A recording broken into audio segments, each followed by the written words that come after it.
Bismillah, alhamdulillah, wassalatu wassalamu ala rasulillah wa ala alihi wa sahbihi wa man walah wa ashhadu an la ilaha illallah wahdahu la syarikalah wa ashhadu anna muhammadan abduhu wa rasuluh amma ba'd. Bismillah, alhamdulillah, pada kesempatan ba'dal asr pada hari Kamis 7 November 2024, maka kita akan masuk kepada kitab Tahdhibut Tahdhib beserta Tahdhibul Kamal. Kita akan belajar memahami, mengetahui kedudukan jarh wa ta'dil dari seorang rawi, yang mana rawi ini disebutkan oleh para ulama al-jarh wa ta'dilnya. Maka bagaimana cara menyimpulkan dan menghukumi rawi-rawi tersebut? Maka kita masuk kepada rawi yang bernama Ahmad bin Thabit al-Jahdari, Abu Bakar al-Basri. Maka rawi ini dirumuskan dengan qaf. Maka qaf adalah maknanya Al-Qazwini Ibnu Majah. Maka rawi ini adalah rawi yang diriwayatkan oleh Imam Ibnu Majah di dalam sunannya. Maka dia Ahmad ibnu Thabit al-Jahdari Abu Bakar al-Basri. Rawa an Sufyana ibni Uyainah wa Abdul Wahhab as-Saqafi wa Gundar wal Qattan wa ghairihim. Maka yang diinginkan Gundar siapa? Muhammad bin Ja'far. Dan yang diinginkan Al-Qattan Yahya ibnu Sa'id Al-Qattan. Maka rawi ini hidup kira-kira di tabaqah yang ke-10. Hakada ula ke-10. Karena murid-muridnya Sufyan ibnu Uyainah tabaqah yang ke-8. Dan juga Gundar tabaqah yang ke-9 atau ke-8. Dan Yahya ibnu Sa'id Al-Qattan ke-9. Rawa anhu, maka makna dari rawa anhu murid-muridnya Ibnu Majah, Al-Bukhari fi tarikh. Maksudnya Imam Al-Bukhari mengeluarkan gurunya ini di tarikh. Tarikh Al-Bukhari, dan kitab tarikh Al-Bukhari bukan syarat sahih. Hadis-hadis ada di dalamnya namun sedikit dan tidak mensyaratkan sahih. Wa Ibnu Sa'id wa Ibnu Arubah wa Abu Arubah wa Umar ibnu Bukhair wa Ibnu Khuzaimah wa Abu Bakar ibnu Abi Daud wa ghairuhum. Kana hayyan fi sanah 255. Qultu, yani lam yujad min tahdhibil kamal kalaman. Idan qultu makna dalika qala Ibnu Hajar, qala Ibnu Hibban fi thiqat kana mustaqimul amr fil hadis. Wa dzakarahu Abu Ali Al-Ghassani fi suyukh wa qala annahu rawa anhu fi kitab Bada'il Wahyi lahu. Maka kita lihat sekarang bagaimana para ulama apakah menyebutkan jarhan wala ta'dilan kepada rawi ini? Tidak ada. Dari kitab yang dinukil dari Tahdhibul Kamal, karena kami telah menyebutkan Tahdhibut Tahdhib, talkhis dari Al-Hafidh Ibnu Hajar dari Tahdhibul Kamal. Namun talkhisnya bukan sembarang talkhis, tetapi talkhis dan memberikan fawaid padanya. Maka kita lihat tadi, tidak ada dari ulama al-jarh wala ta'dil. Kemudian Al-Hafidh Ibnu Hajar memasukkan faidah, qultu di kitab As-Siqat dari Imam Ibnu Hibban menyebutkan kana mustaqimul amr, bahwa dia mustaqimul amr. Sehingga di sini perlu diketahui barakallahu fikum bagaimana menghukumi rawi ini. Maka rawi ini hakikatnya tidak ada jarh, tidak ada ta'dil dari ulama. Kecuali satu Ibnu Hibban. Dan antum mengetahui Ibnu Hibban minal mutasahilin fi at-tawsik. Namun ada faedah dari Al-Muallimi Al-Yamani, jika Imam Ibnu Hibban memasukkan di kitab As-Siqat, tidak hanya memasukkan itu saja, tetapi dia mentaklik seperti di sini misalnya, kana mustaqimul amr, bahwa dia hadis-hadisnya sangat baik, sangat lurus. Terutama kalimat beliau mustaqim atau mustaqimul amr, maka di sini ihtimal bahwa tausiknya Ibnu Hibban bisa dipakai. Wallahu a'lam. Maka coba kita lihat Al-Hafidh madaqal. Maka Imam Al-Hafidh mengatakan Ahmad ibnu Sabit Al-Jahdari Abu Bakar Al-Basri saduq. Maka wallahu a'lam, ini ucapan yang benar. Tidak dia itu mustaqimul hadis maknanya imam thiqah karena mutasahil Ibnu Hibban. Namun tidak juga kita meninggalkan secara mutlak ucapan Imam Ibnu Hibban sehingga dia itu misalnya majhul rawi ini. Tapi mengambil ucapan Ibnu Hibban karena Ibnu Hibban mengatakan mustaqimul hadis. Tidak sembarangan kalimat mustaqimul hadis. Maka wallahu a'lam rawi ini saduq. Dan minal asyirah, rawi ini di tabaqah yang ke-10. Tahunya dari mana tadi? Dia muridnya Ibnu Uyainah, muridnya Yahya Ibnu Sa'id Al-Qattan, dan Muhammad Ibnu Ja'far Al-Gundar. Dan begitu pun dari murid-muridnya beliau adalah Imam Al-Bukhari di tarikhnya, Tarikhul Kabir, dan juga Imam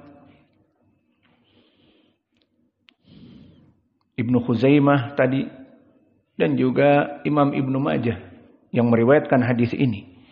Maka wallahu a'lam Ahmad Ibnu Sabit Al-Jahdari sesuai dengan ucapan Al-Hafidh Ibnu Hajar bi annahu saduq hasanul hadis. Selesai kita dari Ahmad Ibnu Sabit. Maka kita masuk kepada rawi yang berikutnya. Kita masuk kepada Ahmad Ibnu Ja'far Al-Ma'qari Abul Hasan Nazilu Makkah. Wa Ma'qar nahiyatun min al-Yaman. Maka dia asalnya dari Yaman, dari Ma'qar, kemudian dohirnya pindah ke Makkah. Rawa anin Nadhr ibni Muhammad wa Ismail ibni Abdul Karim ibni Ma'kil ibni Munabbih wa anhu, maka murid-muridnya dia Imam Muslim, Al-Mufaddal ibnu Muhammad Al-Jundi wa Muhammad ibnu Ishaq ibni Al-Abbas Al-Fakihi Al-Makki. Kana hayyan sanah mi'atan khamsa wa khamsun. Maka di sini dia hidup di tahun 255.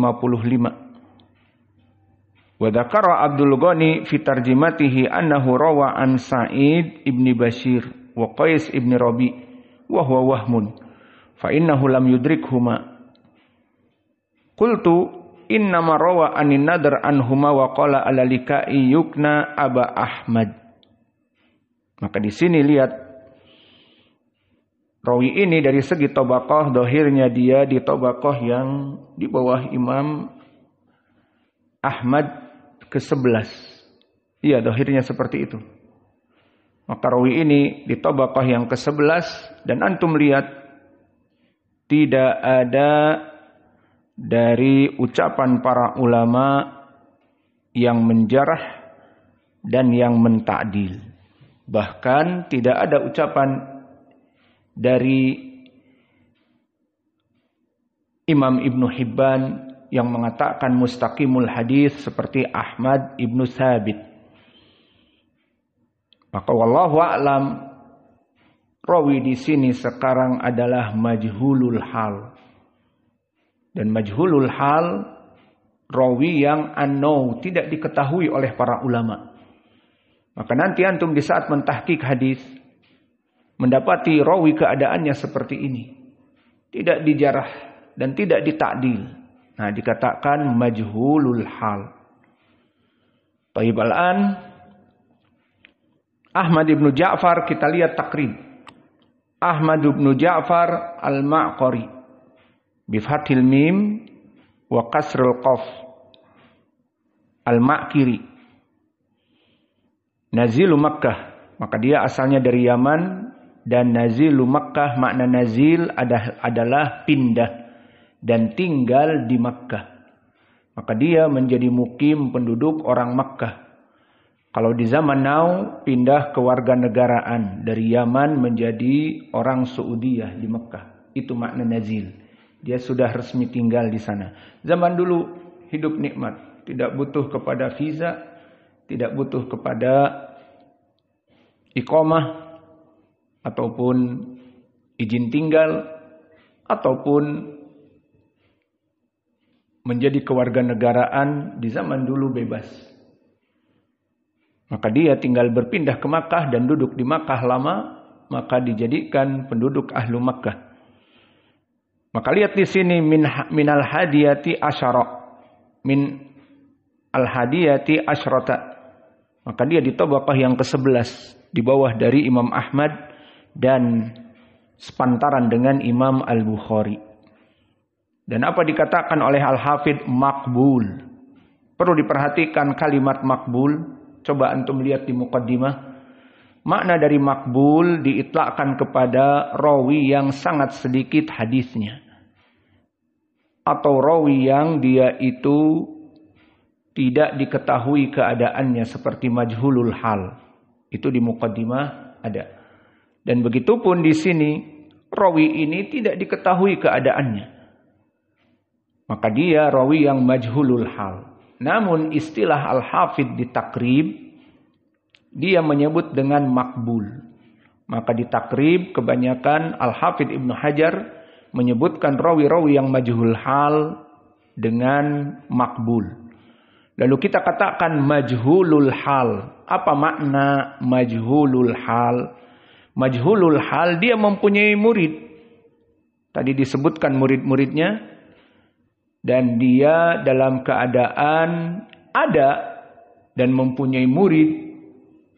Sehingga keadaan muhadis ini memang ada. Dan mempunyai murid.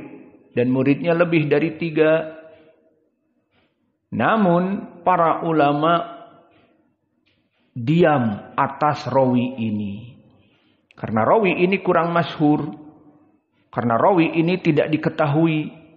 Nah, akhirnya dihukumi dengan majhul. Majhul maknanya tidak diketahui. Ala wazan maf'ul. Tidak diketahui. Istilahnya di sini majhulul hal.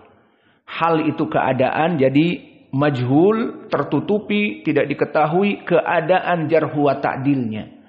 Itu maknanya. Namun istilah Al-Hafidh menyebutkan di takrib adalah makbul. Dan kalimat ini bagi orang-orang yang tidak mengetahui hakikah apa makna makbul dan tidak mempelajari kitab-kitab dari para ulama masalah jarhi wa ta'dil, dia akan mengatakan, oh makbul maknanya diterima berarti saduq. Bukan saduq. Makna makbul adalah diterima. Yani diterima idza jaa min tariqin akhar. Jadi kalau berkesendirian dhaif. Kalau datang jalan yang lain makbul. Itu makna makbul. Intabih. Jadi makna makbul di sini adalah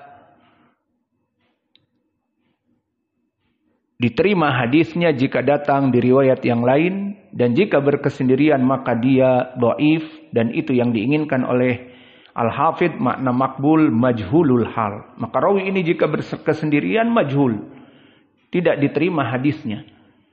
Maka Ahmad ibnu Ja'far al-Ma'kiri dia rawi yang majhul, dan majhulnya majhulul hal karena dia termasuk dari syekhnya Imam Muslim dan diriwayatkan oleh jamaah. Namun para ulama diam, menunjukkan bahwa para ulama tidak mengetahui keadaan orang ini. Maka banyak sekali faidah dari yang kita baca. Wallahil adzim, apa yang kita berikan ini adalah intisari dari ilmu hadis yang kami berikan ini bukan ilmu kaleng-kaleng. Bisa dicatat dengan tinta emas.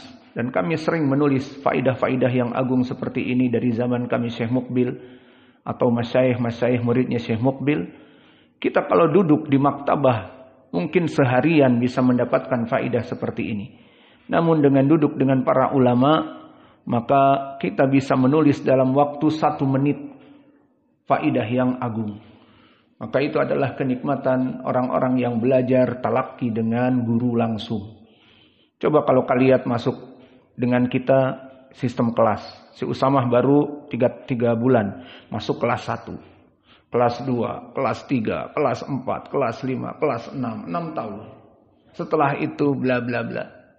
Maka orang-orang pengen bertemu dengan guru-guru yang besar, nanti nunggu 3 tahun. Kenapa? Karena harus menyelesaikan kelas 1, 2, 3. Alhamdulillah kalian belajar langsung dengan orang-orang yang besar misalnya di ma'had. Maka langsung seperti kita dulu. Belajar di ma'had Syekh Mukbil, langsung belajar kepada imam. Pertama datang langsung bertemu dengan, oh ini Imam Mukbil. Tidak ada dulu, Said karena kamu levelnya masih bawah, kelas-kelas dulu ya. Bertemu dengan Mukbil nanti 3 tahun. Kelas 1 dulu, kelas 2, naik kelas 3, baru ketemu dengan Imam Mukbil. Tidak. Dan dulu para salaf seperti itu. Atau Ibnu Abi Robah belajar langsung dengan Ibnu Abbas. Dan begitupun Ibnu Jurayj duduk 20 tahun langsung bersama Atha. Bagaimana dia absorpsi, menyerap ilmu-ilmu dari imam. Adapun di ma'had-ma'had pondok pesantren ingin bertemu dengan ustadz yang besar, maka menunggu sampai ketemu kelasnya.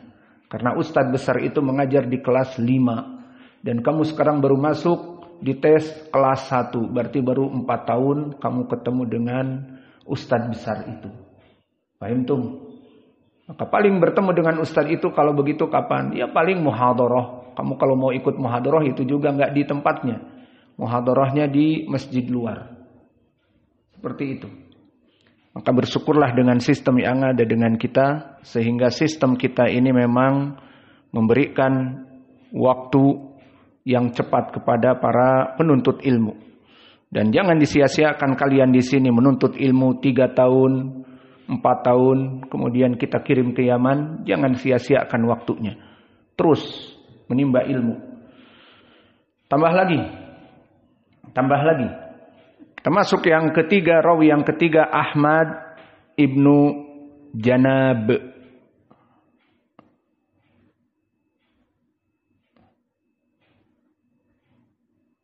Maka Ahmad ibnu Janab disebutkan mim dal sin. Apa coba? Mim riwayatkan oleh Imam Muslim. Dal diriwayatkan oleh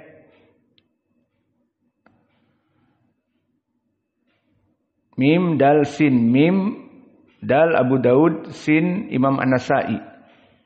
Ahmad ibnu Janab ibnul Mughirah al-Misisi Abul Walid Al-Hadathi yuqalu annahu Baghdadi al-asl.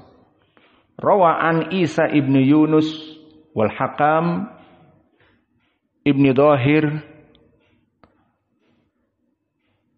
wa ghairihima wa anhu, yani muridnya dia Muslim wa Abu Daud wa Nasai biwasitah wa Ya'qub ibnu Syaibah wa Sa'iqah wa Abu Zur'ah wa Utsman ibnu Kharzad ad-Darawardi wa kataba anhu Ahmad ibnu Hanbal wa ibnuhu Abdullah wa akhar man rawa anhu Ahmad ibnu Hasan ibni Abdul Jabbar as-Sufi. Qala Saleh, dohirnya Ibnu Jazrah, saduq. Maka ditakdil oleh Saleh Ibnu Jazrah, saduq. Wa qala Ibnu Abi Asim mata sanah 23 qultu naqala adhabiyu anna akhar man rawa anhu Abu Ya'la al-Mausuli wa qala al-Hakim thiqah. Berarti disikohkan oleh Imam Al-Hakim dan Saleh Jazrah mengatakan saduq. Wa dzakarahu Ibnu Hibban fi Thiqat wa qala Ibnu Abi Hatim rawa anhu Abi wa qala huwa saduq. Maka di sini kita mengetahui dari ucapan para ulama, Saleh Ibnu Jazrah mengatakan saduq dan Abu Hatim yang mutasyaddid mengatakan saduq dan Al-Hakim mengatakan thiqah. Maka wallahu a'lam, di sini kita bisa mengatakan rawi ini antara saduq ataupun thiqah. Dan dia hidup di tabaqah yang asyirah karena murid-muridnya tadi disebutkan di antaranya dari Ma'ruf Imam An-Nasa'i dan yang lainnya. Lalu bagaimana kedudukan rawi ini? Wallahu a'lam. Kalau kita melihat thiqah bisa dikatakan karena dari ucapan Imam Al-Hakim thiqah. Dan Abu Hatim mengatakan saduq, namun Abu Hatim mutasyaddid. Dan Saleh Al-Jazarah atau Ibnu Jazarah mengatakan saduq. Maka wallahu a'lam bisa dikatakan rawi ini antara thiqah dengan saduq. Dan permasalahan penetapan thiqah dengan saduq tidak begitu masalah. Karena hadis yang rawinya thiqah adalah hadis yang sahih. Dan hadis yang rawinya ada yang saduq berarti hadisnya hasan. Dan kedua hadis ini meskipun jadi hasan ataupun menjadi sahih, keduanya sama bisa diamalkan. Maka ini yang bisa kita berikan dari pelajaran hari ini. Wa naktafi ila huna wa jazakumullahu khaira wa barakallahu fi ilmikum. Maka dari tarjihan yang kami sebutkan tadi dihafal, ditulis di daftar. Nanti akan kita tanya, mahalu fulan. Wa naktafi ila huna wa jazakumullahu khaira wa barakallahu fikum.